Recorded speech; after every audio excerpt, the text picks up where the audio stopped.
l'honneur aujourd'hui d'être porté à la tête de la présidence du Club des investisseurs sénégalais. Alors, le premier sentiment qui m'anime, c'est celui de la redevabilité. Parce que, en vérité, ce club a été fondé par d'éminentes personnalités, des capitaines d'industrie, des gens que tout le monde respecte dans ce pays, au premier rang desquels le président Babacar Ngom à ma droite, président directeur général du groupe Sedima, en 2018, qui a, après avoir eu l'idée, invité ses pairs à venir le rejoindre pour créer ce qu'il appelle l'équipe nationale économique du Sénégal. Et à la suite de son mandat, il a transmis le témoin au président Atepa, Pierre Goudiaby, qui a également fait un excellent travail. Et donc, quand à un âge relativement jeune, on nous confie une telle responsabilité, pour moi, plus que de la fierté, plus qu'un sentiment d'accomplissement, c'est un sentiment de redevabilité, de devoir, de responsabilité qui m'habite aujourd'hui pour justement porter les espoirs qui ont été placés en moi pour conduire le CIS sur le mandat 2026-2029. Alors, les priorités, on les a déclinées tout à l'heure. On a un plan stratégique, parce que comme je dis, avoir une ambition, c'est bien. Avoir les moyens de son ambition, c'est encore mieux. Et donc, nous avons élaboré un plan stratégique qui est structuré autour de 6 leviers, 2 fondements pour pouvoir justement, il y a des préalables qu'il faut accomplir avant de pouvoir déployer notre projet. Et le déploiement du projet en tant que tel est structuré autour de 4 leviers stratégiques. Un qui porte sur les investissements, un autre qui porte sur les partenariats, un troisième qui porte sur la solidarité et la vie interne, et enfin un qui porte sur l'impact social. La raison pour laquelle nous avons structuré ainsi, c'est parce que nous sommes convaincus que nous avons un rôle important à jouer. Nous ne sommes pas la première organisation représentant le secteur privé qui existe dans ce pays. Par contre, je ne dirais pas certain, mais en tout cas, je puis dire que le CIS a une très grande spécificité qui est celle d'être focalisé sur l'investissement.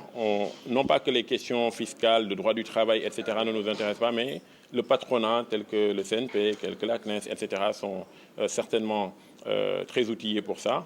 Mais le combat que nous menons, c'est celui de la remise en place au centre du jeu économique des acteurs économiques sénégalais. Ceux qui font l'économie du Sénégal, ce sont les entrepreneurs, en partenariat avec les pouvoirs publics.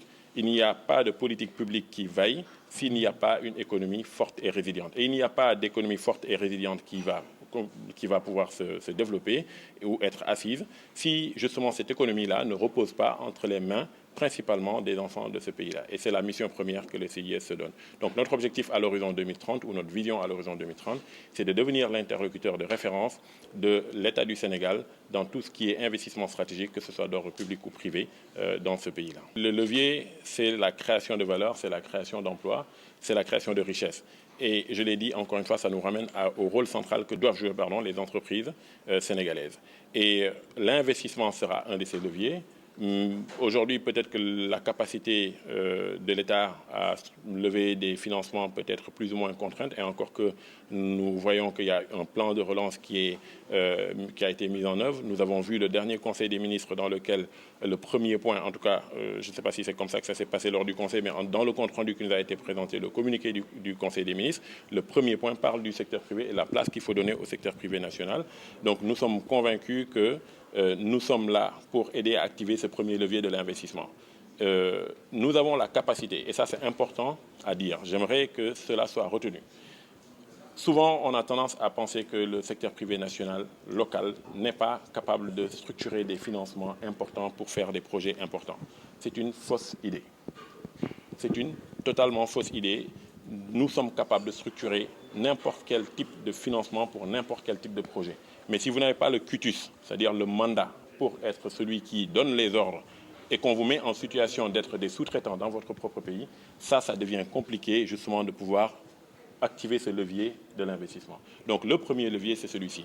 L'autre levier, et ça il faut qu'on le dise, c'est l'efficacité. Nous avons besoin d'un État qui est beaucoup plus efficace, d'une administration qui est beaucoup plus allégée, dégraissée et qui soit plus efficiente financièrement parlant. Et quand vous regardez la structure du budget, il y a beaucoup de charges de fonctionnement, etc.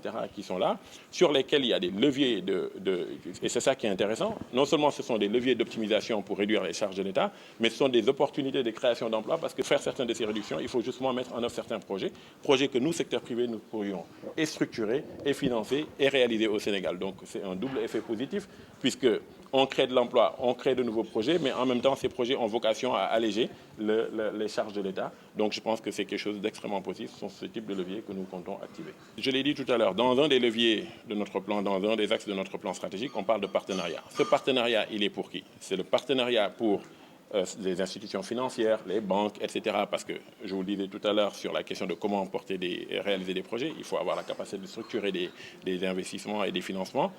Ça, on compte le faire en partenariat avec les institutions financières ici. Mais nous voulons nous ouvrir à l'étranger avec des organisations du secteur privé, sœurs dans d'autres pays, pour qu'eux puissent venir ici et que nous puissions aller là-bas. Parce que c'est aussi ça l'économie. Le monde est un village planétaire aujourd'hui. Il n'est pas question de fermer le Sénégal.